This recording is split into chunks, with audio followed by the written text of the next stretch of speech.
সুপ্রিয় দর্শক, আসসালামু আলাইকুম। আজকে রেসিপিতে স্বাগতম জানাচ্ছি। আজকে অসাধারণ একটি ভাজি রেসিপি নিয়ে চলে আসলাম। আমি আজকে যে প্রসেসে এই ভাজিটা তৈরি করছি, এই প্রসেসে যদি আপনারা বানান তাহলে সবাই চেটেপুটে খেয়ে নেবে। খুবই মজাদার একটি ভাজির রেসিপি নিয়ে চলে আসলাম। তো আর কথা নয়, তো প্রথমে আমি দেখতে পাচ্ছেন চুলায় একটি প্যান বসে এখানে তেল দিয়েছি 3 টেবিল চামচের মতো। তেলটা হালকা গরম হলে 1 চিমটি কালি জিরা দিয়ে দিলাম। তারপরে আমি এখানে দিয়ে দিচ্ছি 2টি শুকনো মরিচটা দিয়ে সুন্দর করে হালকা একটু ভেজে নেব।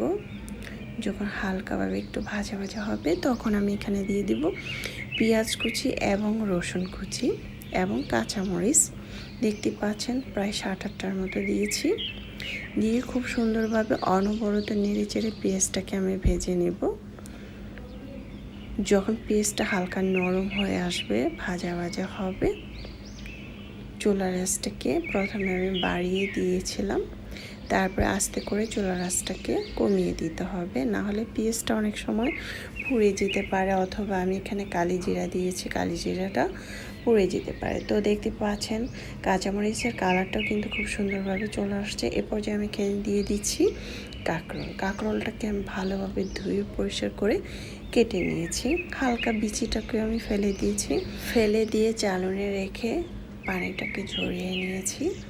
তো এখন আমি অনবরত নেড়ে চেড়ে দিচ্ছি, দেখতেই পাচ্ছেন খুব সুন্দরভাবে। আপনারা চাইলে এটা কোনো মশলা ছাড়াই কিন্তু এভাবে ভেজে নিতে পারেন, তাহলে খেতে তো আরও ভীষণ ভালো লাগবে। এখন আমি 1 চিমটির মতো হলুদের গুঁড়া দিয়ে দিচ্ছি। হলুদের গুঁড়াটা দিলে কাঁকরোলটা খুব সুন্দরভাবে কালারটা হবে, মানে সবুজ থাকবে, খুবই ভালো লাগবে দেখতে। অনেক সময় তরকারি অথবা ভাজি বানালে কিন্তু পারফেক্ট কালার না হলে খেতেও কিন্তু ভালো লাগে না, তাছাড়া মজাও লাগে না। কালার যদি ভালো না আসে তাহলে তরকারি দেখতে যদি সুন্দর না আসে তাহলে কিন্তু খেতেও ভালো লাগবে না। এখন আমি লবণ দিয়ে দিচ্ছি পরিমাণ মতো। লবণটা দিয়ে আমি অনবরত নেড়ে চেড়ে দিচ্ছি। আর চুলার আঁচটাকে আমি প্রথমে বাড়িয়ে দিচ্ছি এই কারণে যে এটার মধ্যে যে পানিটা উঠবে সে পানিটা যাতে তাড়াতাড়ি টেনে যায়, কাঁকরোলটা যাতে বেশি সিদ্ধ না হয়, নরম না হয়, হালকা যাতে একটু থাকে, তাহলে ওই সবজিটা খেতে ভীষণ মজার হয়। আর তরকারি সবসময় এনে একটু পানির মধ্যে ভিজিয়ে রাখবেন, তাহলে ভালো হবে।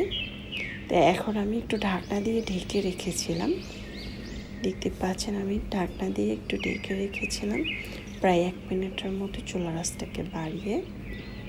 তো আমার কিন্তু দেখতে পাচ্ছেন ভাজিটা কিন্তু খুব সুন্দরভাবে হয়ে গিয়েছে। এই পর্যায়ে আমি চুলার আঁচটাকে বাড়িয়ে রেখেছি, দেখতে পাচ্ছেন কতটা ইয়ামি হয়েছে খেতে। আমার কাছে মনে হচ্ছে কাঁকরোল তরকারিটার চেয়ে ভাজিটা খেতে খুব মজার হয়।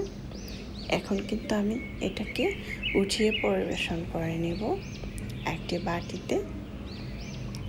বাটিতে পরিবেশন করে নিচ্ছি। মাশাআল্লাহ, দেখতে খুব সুন্দর হয়েছে, খেতে তো আলহামদুলিল্লাহ। আপনারা চাইলে এভাবে ট্রাই করতে পারেন। আশা করছি রেসিপিটি ভালো লেগেছে। ভালো লাগলে অবশ্যই চ্যানেলটা সাবস্ক্রাইব করে লাইক দিয়ে পাশে থাকবেন। দর্শক বেশি বেশি ভালো থাকবেন, খাবার কখনো অপচয় করবেন না। আর এটা গরম ভাতের সাথে অনেক মজার হবে, রুটি দিয়েও খেতে অনেক মজার হবে। আর আমি গরম ভাত দিয়ে খেতে তো অনেক মজা পেয়েছি। আপনারাও চাইলে এটা এভাবে ভাজি করে খেতে পারেন, আপনারাও ফ্যান হয়ে যাবেন, এতটাই মজাদার। আর যাদের হাতে কম সময় তারা কিন্তু এভাবে চাইলে ভাজিটা তৈরি করে খেতে পারেন। খুবই অসাধারণ একটি রেসিপি। এখন তো আমি গরম ভাতের সাথে পরিবেশন করে নেব। এটা চাইলে যারা নতুন রাঁধুনি তারা তো ঝটপট এটা তৈরি করে ফেলতে পারেন, চাইলে এটা ট্রাই করতে পারেন। আল্লাহ হাফেজ।